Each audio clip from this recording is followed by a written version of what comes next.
Hello. Thank you. I traveled here with two friends who are here for the very first time. We had a delightful discussion last night about how they're frustrated because they've launched these rockets of desire and it's not manifesting yet. And so I was trying to tell them to be patient, enjoy the ride, it'll happen, get in the receptive mode. Before you go further, we want to say something to you. We really like the way that your conversation unfolded here. It's not manifesting yet. Those were your words. And we want to just remind you that manifesting means you're translating it from a vibration into something that is tangible. So rather than saying it's not manifesting yet, it's better if you say, I'm not in the mode where I can see it coming. And the reason you can't see it coming is because you're looking through beliefs that blind you. And even though there is evidence of its coming, in other words, if you were on the highway and you were going somewhere, let's say you're going to drive 1,000 miles from here to there, and most of the time during this journey you're not there. But you're also not discouraged because you can witness yourself getting closer. And that's what we want you to begin to understand about this manifesting business.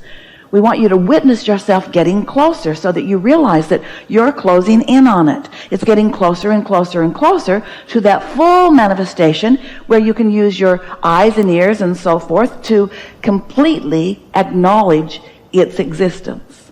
And so it hasn't manifested yet is never true. But what is true is I'm blind to its obvious unfolding because I'm on a vibrational wavelength that keeps me from recognizing it.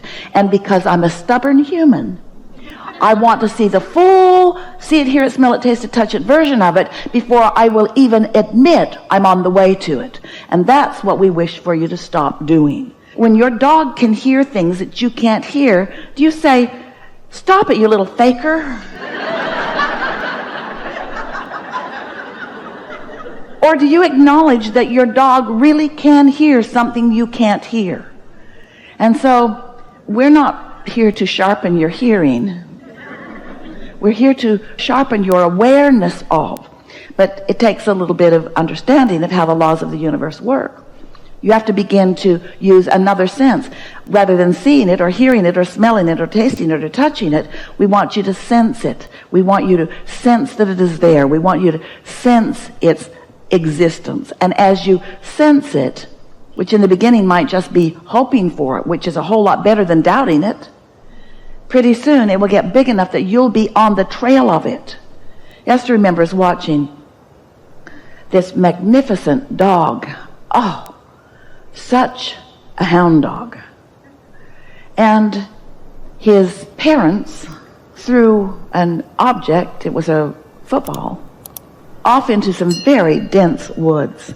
And this man had a strong arm and he threw it far and fast into very dense trees and bushes and underbrush. And Esther thought, that dog will never ever find that. And it was right back with it. It was right back with it. It didn't have to see it. It could sense it. It used its nose, but you have a sensor too. It's interesting because my friends, and I love them dearly, Nora's going to be a published author someday, but she's frustrated because the book isn't published yet.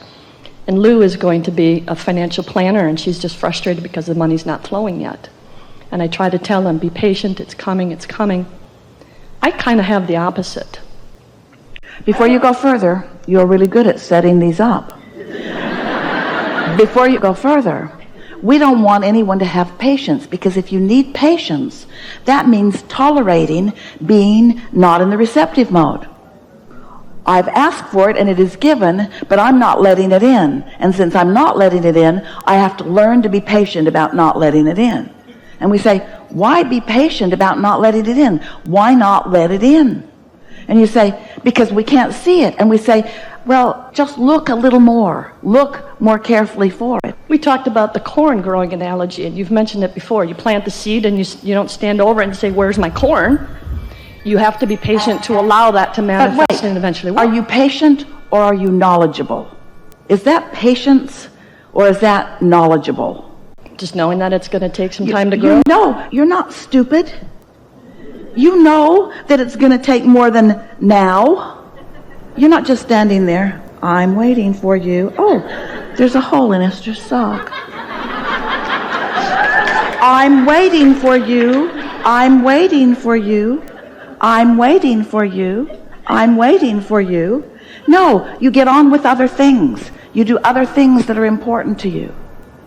You're not just standing there learning to develop patience. You're getting on with life. Patience is not a positive emotion. Patience is putting up with something that doesn't feel good.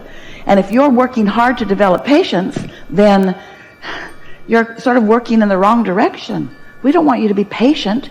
We want you to be optimistic, and we want you to be eager, and we want you to feel good. But sometimes you want to focus upon things that are already here rather than standing in a yearning stance waiting for something that isn't here to get here. Or you want to sense its existence even before you can see it and hear it and smell it and taste it and touch it. And that's not patience. That's acknowledgement. That's knowledge. Very good.